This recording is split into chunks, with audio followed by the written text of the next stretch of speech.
Assalamualaikum warahmatullahi wabarakatuh.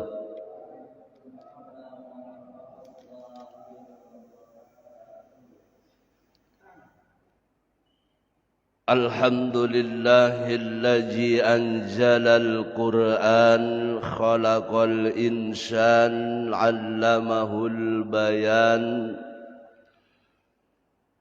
أشهد أن لا إله إلا الله الملك الحنان وأشهد أن محمدا عبده ورسوله صاحب الآيات والبرهان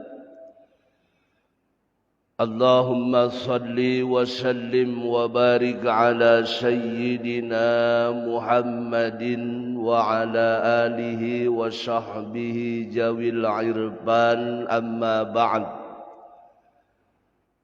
سبحانك لا علم لنا إلا ما علمتنا إنك أنت العليم الحكيم. Yang saya hormati segenap jajaran pengurus DKM Masjid As-Salam Al-Jami' dan seluruh jamaah yang insyaallah kita semua sama-sama dalam perlindungan rahmat nikmat Allah Subhanahu wa ta'ala.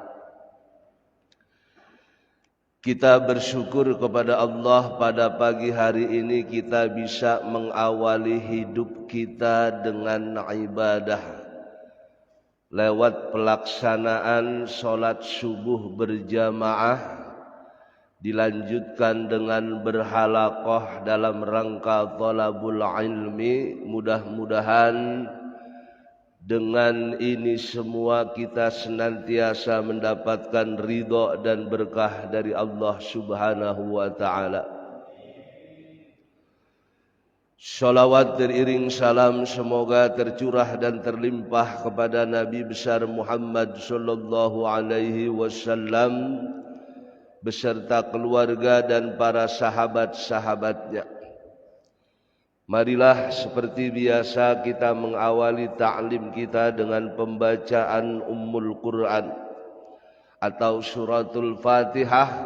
Mudah-mudahan dengan karomah Fatihah ini Allah senantiasa menganugerahkan ilmu yang bermanfaat.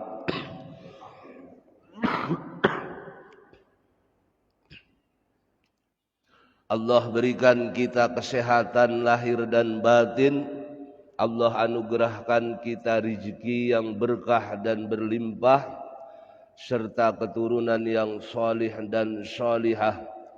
Semua urusan dunia dan akhirat kita diberikan mudah oleh Allah Subhanahu wa ta'ala. Bismillahirrahmanirrahim. Alhamdulillahi rabbil alamin arrahmanirrahim maliki yaumiddin. Iyyaka na'budu wa iyyaka nasta'in ihdinas siratal mustaqim siratal ladzina an'amta 'alaihim ghairil maghdubi 'alaihim waladdallin.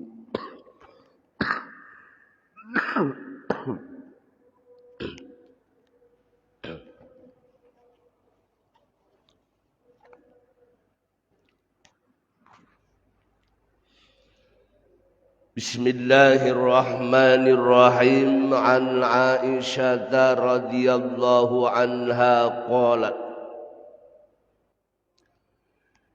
Diriwayatkan dari salah satu istri Nabi yang bernama Aisyah radhiyallahu anha. Aisyah ini salah satu istri Nabi yang satu-satunya perempuan yang statusnya perawan. Karena kebanyakan istri Nabi itu statusnya adalah janda, dari mulai Khadijah, Maimunah, Hafsah dan sebagainya. Cuma Aisyah inilah yang statusnya perawan. Bahkan ketika Rasulullah menikahkan Aisyah itu saat usia 8 tahun. Tapi kita jangan bayangkan 8 tahun dulu itu seperti anak sekarang.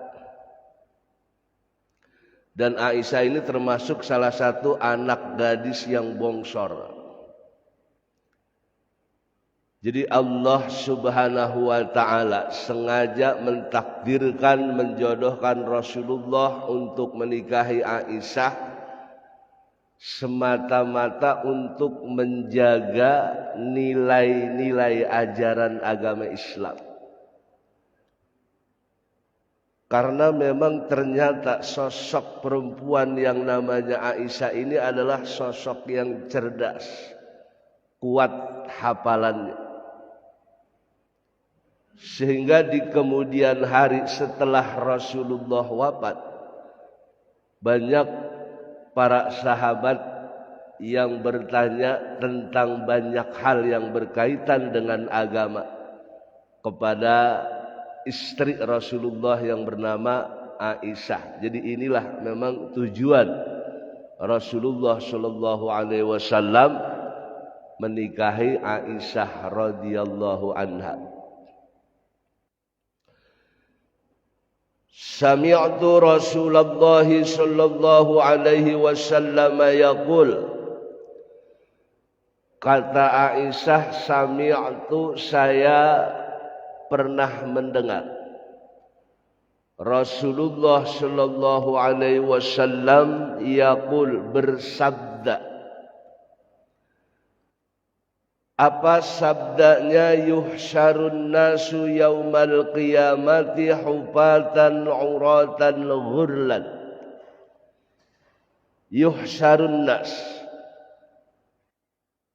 akan dikumpulkan nanti manusia yaumal qiyamati, pada hari kiamat, tidak beralas kaki, uratan, dan dalam kondisi telanjang bulat, tidak helai pakaian pun, gurlan, dan dalam keadaan belum terkhitan. Jadi nanti kita ini manusia akan dikumpulkan pada hari kiamat di satu tempat yang namanya padang mahsyar. Nah, itu kita semua manusia dikumpulkan dalam keadaan telanjang bulat, nyeker, dan tidak berkhitan. Semua laki-laki dan perempuan sama dipersatukan di tempat tersebut. Qultu, kemudian aku bertanya, Aisyah, ketika Nabi sampaikan itu bahwa manusia nanti akan dikumpulkan di padang mahsyar dalam keadaan telanjang, nyeker, dan tidak terkhitan, Aisyah nanya, ya Rasulullah, ar-rijalu wan nisa'u jami'an yanjuru ba'duhum ila ba'din. Wahai Rasulullah, ar-rijalu, laki-laki, wan nisa'u, dan perempuan, jami'an, semuanya dicampur, dikumpulkan di tempat yang sama, fayanjuru ba'duhum ila ba'din, maka mereka, salah satu mereka akan melihat kepada salah satu yang lain. Jadi ini pikiran Aisyah.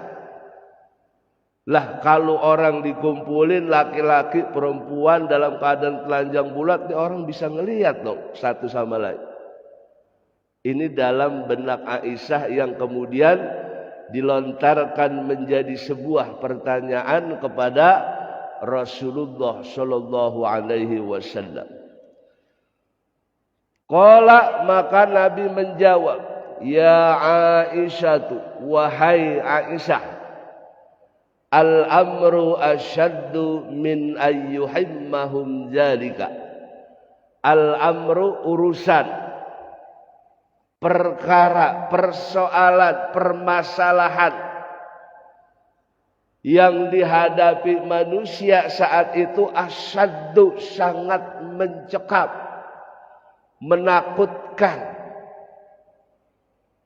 Orang semua dalam kondisi galau dengan ketakutan yang mencekam. Kenapa? Mereka akan dipertanggungjawabkan terhadap semua perbuatan yang pernah dilakukan di dunia di hadapan Allah, di dalam hukum Allah, yang tidak satupun, tidak sekecil perbuatan apapun yang dilakukan oleh manusia akan terlewati atau terlepas dari catatan Allah.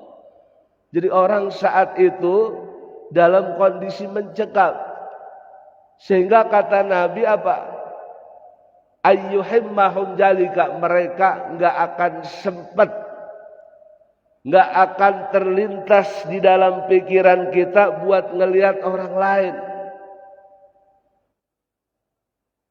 Kalau di dunia kita ngumpul sama orang perempuan ngelihat-lihatan bisa. Lagi nonton layar tancap, ada perempuan datang bohai, demplon, kita liatin. Emang di dunia belum ada pikiran apa-apa. Tapi kalau di akhirat, ketika kita dikumpulkan di padang mahsyar, gak akan terlintas dalam pikiran kita mau ngelihat ini siapa di samping kanan kita, di samping kiri kita. Kenapa? Saking takutnya kita manusia nanti akan menghadapi hukum Allah Subhanahu wa ta'ala. Jadi boro-boro kita mau ngelihat gituan, udah gak akan sempet. Kenapa? Urusan kita nih sama Allah ini yang membuat kita sangat fokus saat itu, sehingga manusia menjadi galau.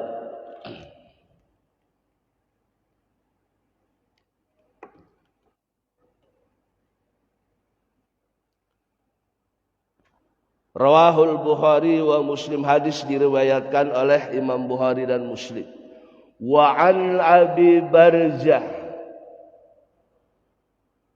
radhiyallahu anhu qala, selanjutnya diriwayatkan dari sahabat Abu Barzah, dia berkata, qala Rasulullah sallallahu alaihi wasallam, telah bersabda Rasulullah sallallahu alaihi wasallam. Apa kata Nabi? La tazulu qadama 'abdin hatta yus'ala an umrihi bima abnah.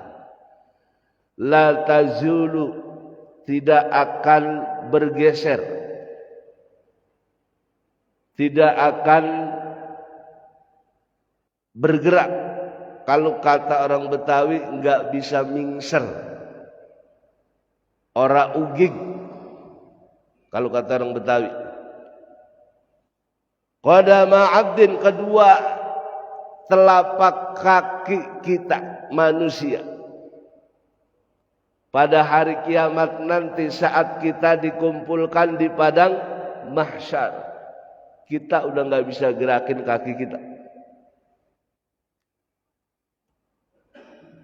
Sesenti pun kita nggak bisa bergeser. Hatta yus'ala, sampai ditanya tuh kita semua. Apa pertanyaannya? An umrihi bima abnah. Yang pertama tentang umur kita, usia kita. Bima abnah, untuk apa dihabiskan. Ini kita nih nanti ditanya umur kita dari sejak kita balik sampai kita mati. Itu ditanya buat apa umur kita dihabiskan. Dan Allah sudah merekam jejak perbuatan apapun yang kita lakukan. yang nanti akan keluar tuh kasetnya seperti layar tancap, semua amalan kita diperlihatkan. Dan mengenai umur kita, usia kita, itu akan ditanya buat apa aja selama ini umur kita habiskan.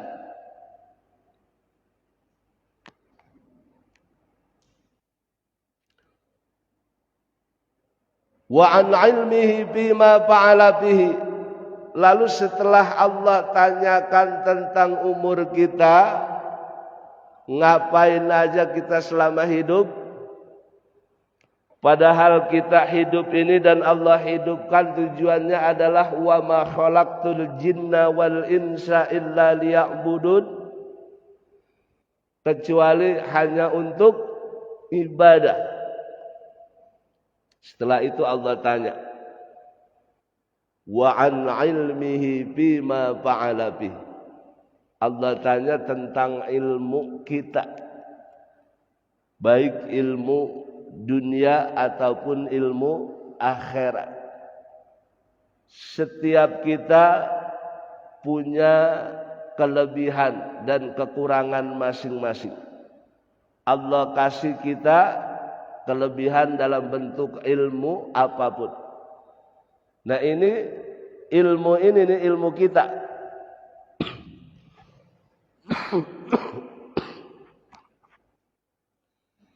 Itu nanti akan dipertanggungjawabkan di hadapan Allah Subhanahu wa ta'ala. Maka celakalah orang-orang yang menyembunyikan ilmu di saat orang butuh dia enggak kasih. Jadi ilmu ini bisa jadi keselamatan kita dan bisa jadi sesuatu yang membuat kita celaka, tergantung bagaimana kita memanfaatkan ilmu tersebut. Apalagi orang alim.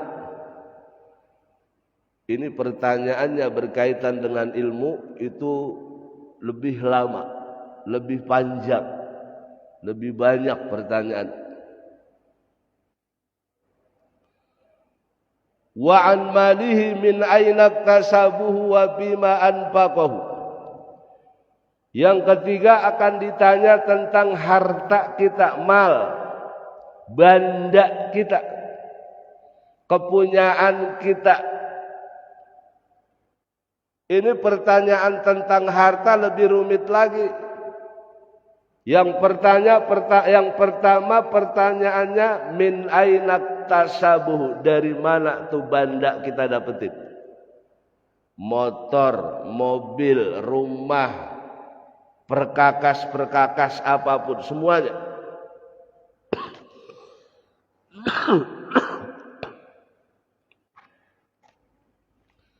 Semuanya akan ditanya oleh Allah Subhanahu wa ta'ala, dari mana dapetinnya. Setelah ditanya dari mana mendapatkannya, wa fima anfaqahu, untuk apa dibelanjakan harta tersebut. Ini rumit. Makanya saya pernah sampaikan cerita, ada orang miskin pengen kaya. Dia ngikutin sayembara. Apa sayembaranya? Ada orang kaya bikin sayembara, siapa yang nemenin bapaknya nih pas mati selama 40 hari di kuburan, dia akan dikasih harta, sebagian harta kekayaan. Ada orang miskin mau. Akhirnya dia masuk ke kuburan nemenin mayit itu. Setelah orang-orang pergi meninggalkan mayit, ternyata yang ditanya bukan mayit, dia yang ditanya. Yang hidup, yang nemenin orang mati dengan harapan dapat hadiah.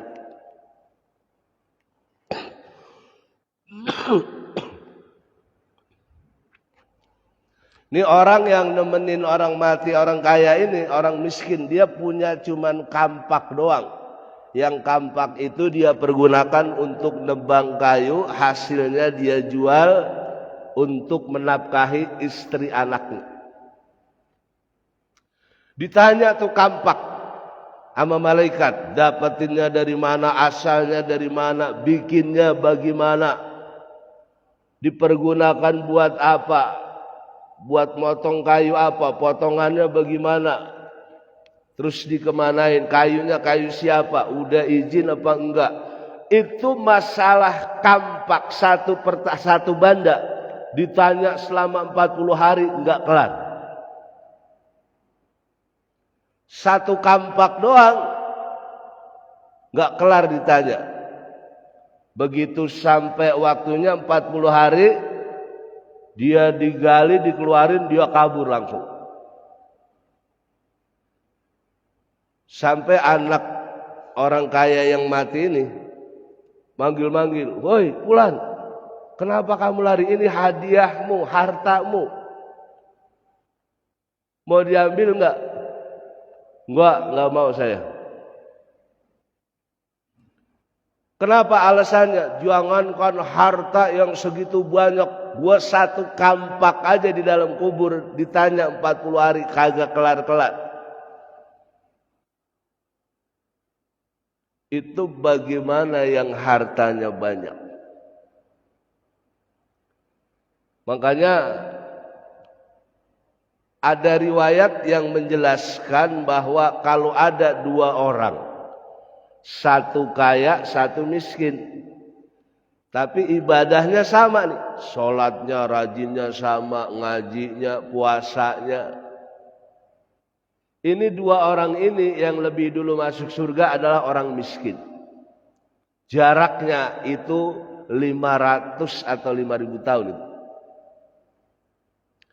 Kenapa orang kaya tertahan dengan pertanyaan berkaitan dengan harta yang dia miliki? Makanya kita hati-hati. Pengen punya banda banyak, mesti hati-hati dari mana tuh banda. Dan bakal ditanya tuh banda kita. Kemana aja, dari mana? Ini pertanyaan yang berat dan banyak. Wa an jismihi bima ablahu. Yang terakhir akan ditanya kepada kita nanti an jismihi ay badanihi. Badan kita. Bima ablah, untuk apa dilakukan. Semua anggota tubuh kita nanti bakal ditanya.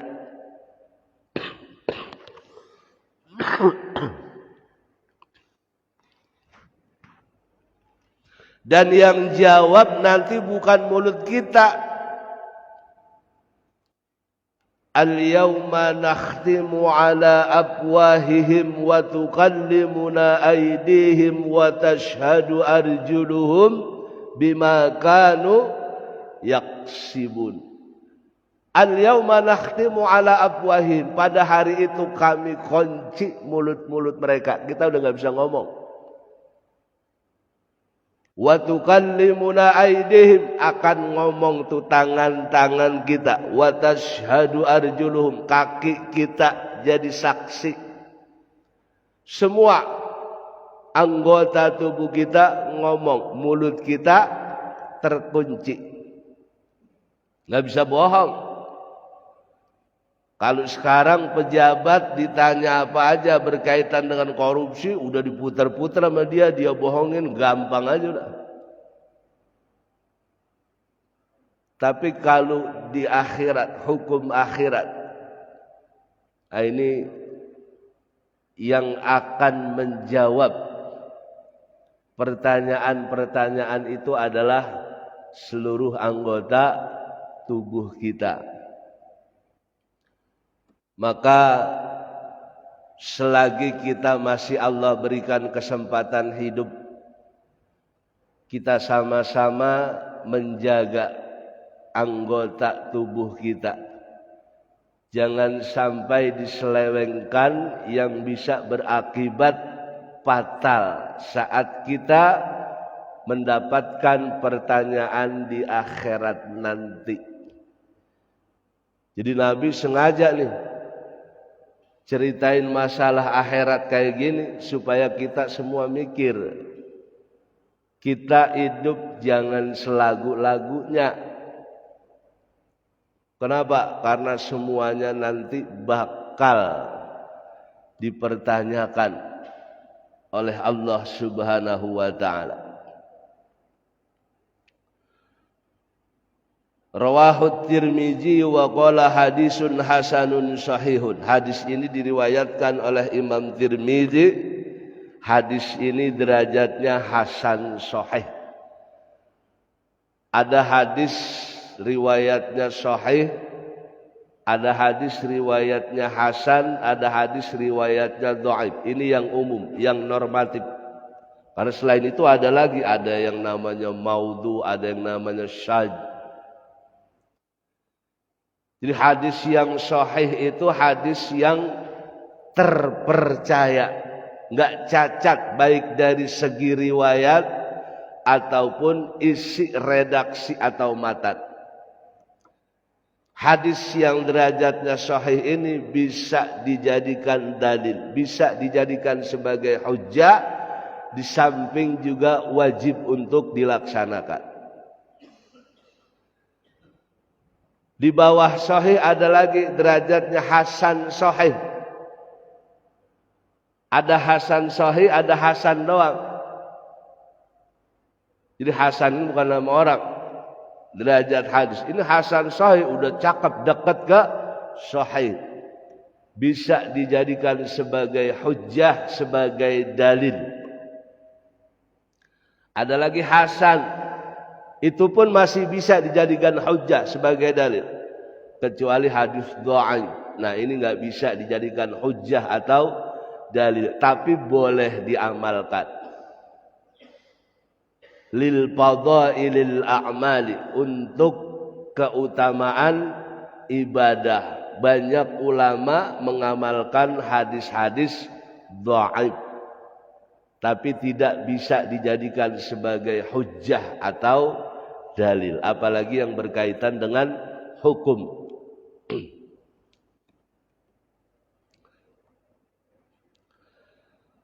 Wa an Abi Hurairah radhiyallahu anhu qala,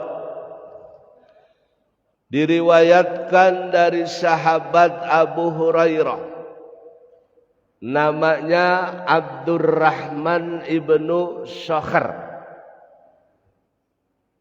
Nama asli Abu Hurairah, Abdurrahman ibnu Sakhar. Lengkapnya Abdurrahman ibnu Sakhar Ad-Dausi.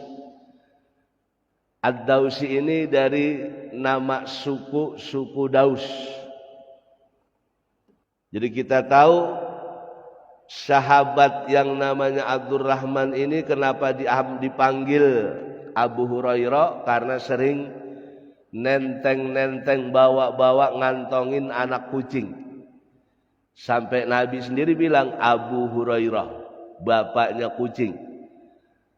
Tapi bukan bapaknya kucing beneran, artinya dia beranak kucing, enggak. Karena dia suka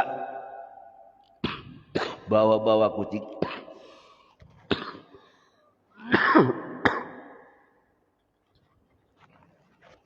Ini saya mohon maaf, emang lagi kurang sehat, jadi batuk mulu.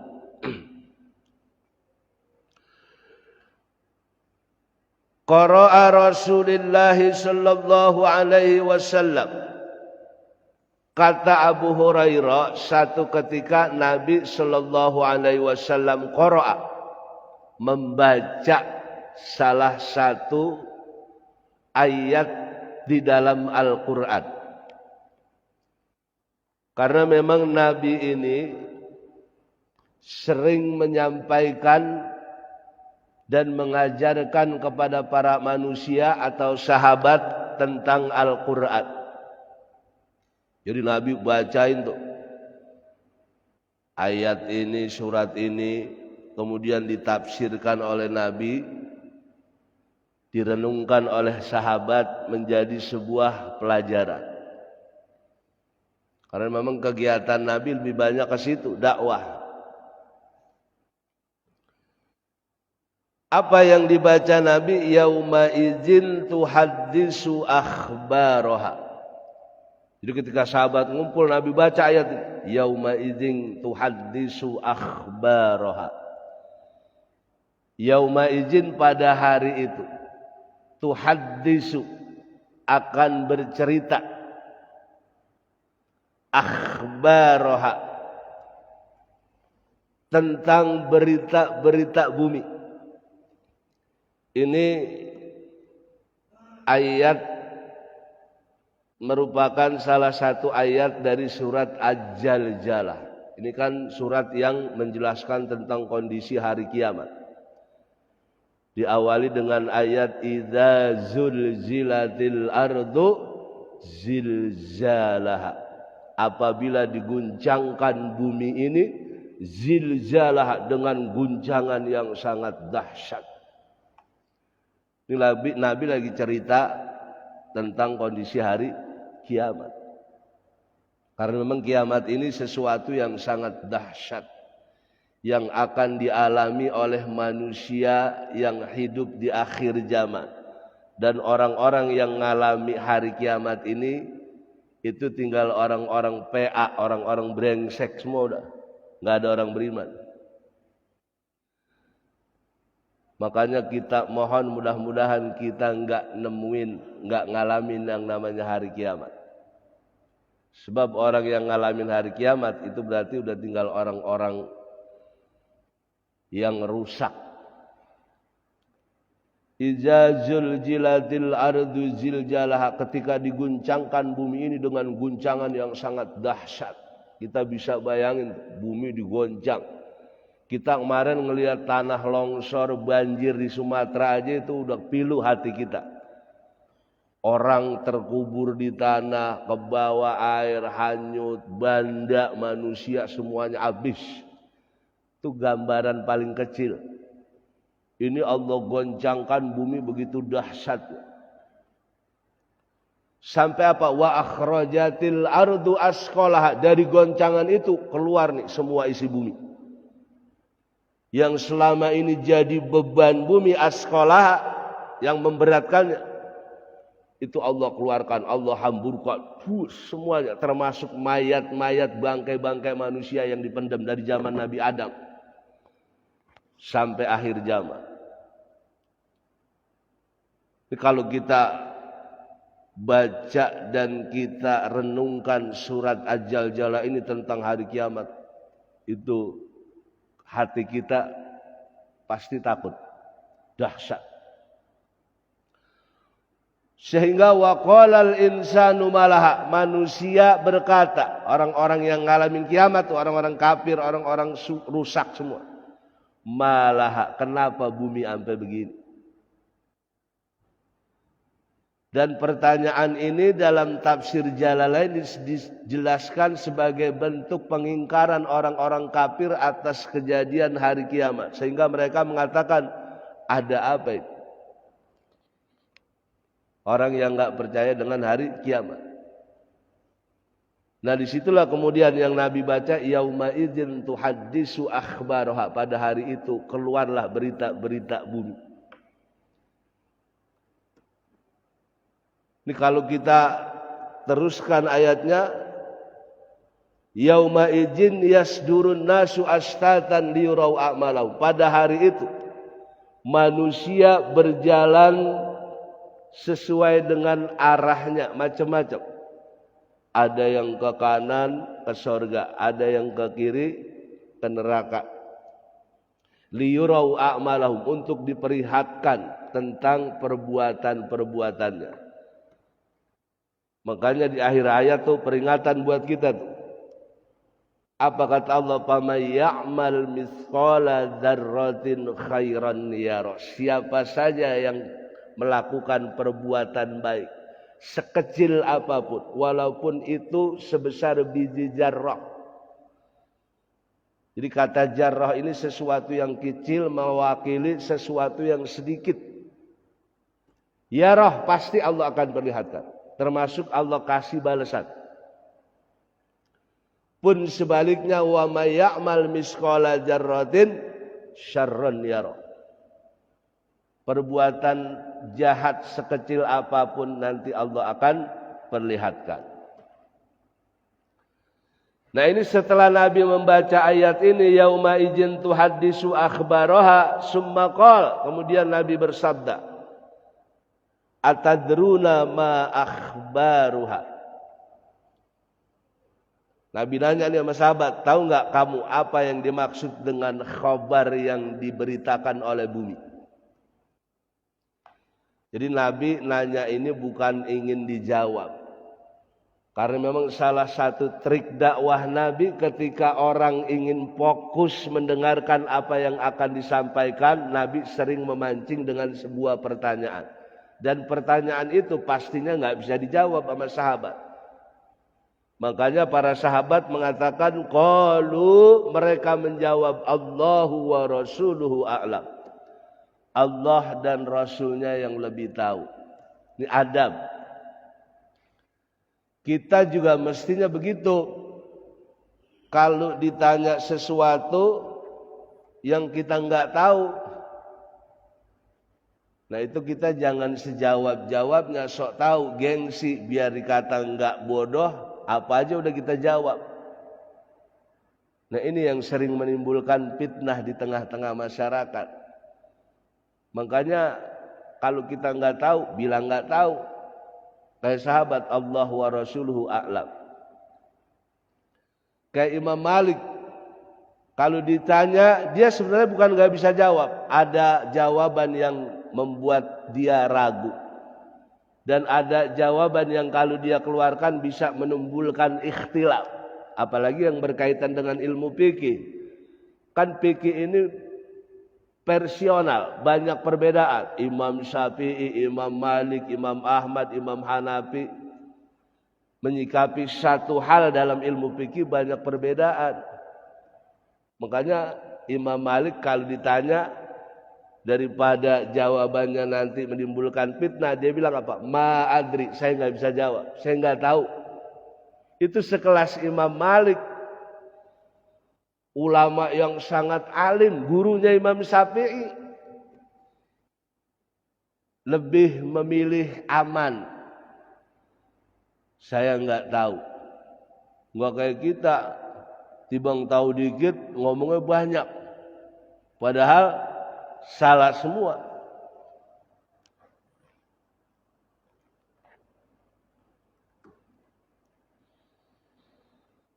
Qala, ketika para sahabat bilang Allah wa rasuluhu a'lam, Nabi jelaskan, fa inna akhbaraha, maka sesungguhnya kabar yang dikeluarkan bumi,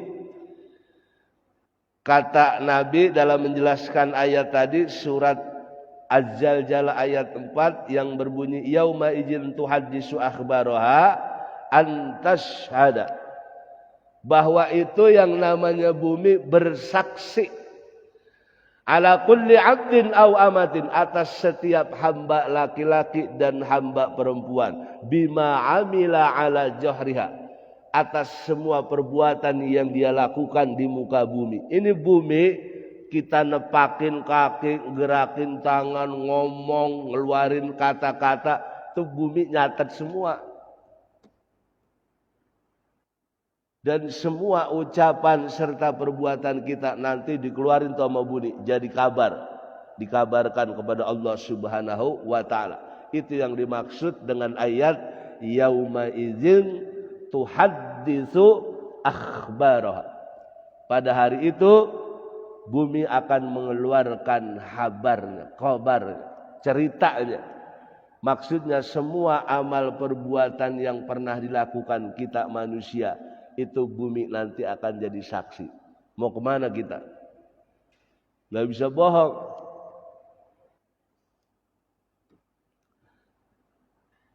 Taqulu, bumi akan berkata, amilta kaza wa kaza fi yaumin kaza wa kaza. Amil, nggak kayak komputer buatan manusia bisa error. Pasti benar semua. Fahajihi akhbaruha, kata Nabi, inilah yang dimaksud kabar yang disampaikan bumi. Jadi kita sadar lewat hadis ini kita tahu bahwa semua perbuatan dan ucapan kita yang kita lakukan di muka bumi ini ala johriha, kata dalam bahasa hadis, itu nanti semuanya akan dikeluarkan oleh bumi sebagai bentuk laporan kepada Allah Subhanahu wa taala. Bukan berarti Allah enggak tahu dan dikasih tahu berdasarkan laporan bumi. Karena Allah Maha tahu, zat yang Maha tahu. Tapi inilah proses yang akan menjadi hukum yang akan kita hadapi bersama nanti di akhirat, bahwa seluruh amal perbuatan kita, ucapan kita pasti akan terekam. Jejak rekamnya dari awal kita balik sampai mati itu enggak akan terlewati dan enggak akan salah. Rawahu Tirmizi, hadis ini diriwayatkan oleh Imam Tirmizi. Al-Fatihah. A'udzu billahi minasyaitonir rajim. Bismillahirrahmanirrahim. Alhamdulillahi rabbil alamin arrahmanir rahim maliki yaumiddin. Iyyaka na'budu wa iyyaka nasta'in ihdinas siratal mustaqim. Siratal ladzina an'amta 'alaihim ghairil maghdubi 'alaihim waladdallin. Allahumma shalli wa sallim ala sayyidina Muhammadin bil awwalin wal akhirin wa sallim wa radiyallahu tabaraka wa ta'ala wa an kulli sahabati Rasulillahi ajma'in. Bismillahirrahmanirrahim. Alhamdulillahi rabbil alamin. Hamdan na'imin, hamdan syakirin, hamdan katsiran yuwafi ni'amahu wa yukafi mazidah. Ya Rabbana lakal hamdu wa lakal syukru wa lakal mulku wa lakal ridha kama yanbaghi li jalali wajhikal karim wa 'azimi sultanik. Allahumma salli wa sallim ala sayyidina Muhammadin wa ala ali sayyidina Muhammad. Allahumma inna nas'aluka ilman nafi'an wa nas'aluka rizqan tayyiban wa nas'aluka amalan mutaqabbalan. Rabbana atina min ladunka rahmah wa hayyi' lana min amrina rasyada. Allahumma aslih zata bainina, Allahumma alif baina qulubina. Allahumma lakal hamdu wa ilaikal mustaqa wa antal musta'an wa la hawla wa la quwwata illa billahil aliyyil azim. Allahumma khtim amalana bihusnil khatimah wa la tahtimna bisu'il khatimah. Rabbana atina fid dunya hasanah wa fil akhirati hasanatan wa qina adzaban nar. Wa sallallahu ala sayyidina Muhammadin wa ala alihi wa sahbihi wa sallam. Walhamdulillahi rabbil alamin. Kurang lebihnya saya mohon maaf. Wassalamualaikum warahmatullahi wabarakatuh.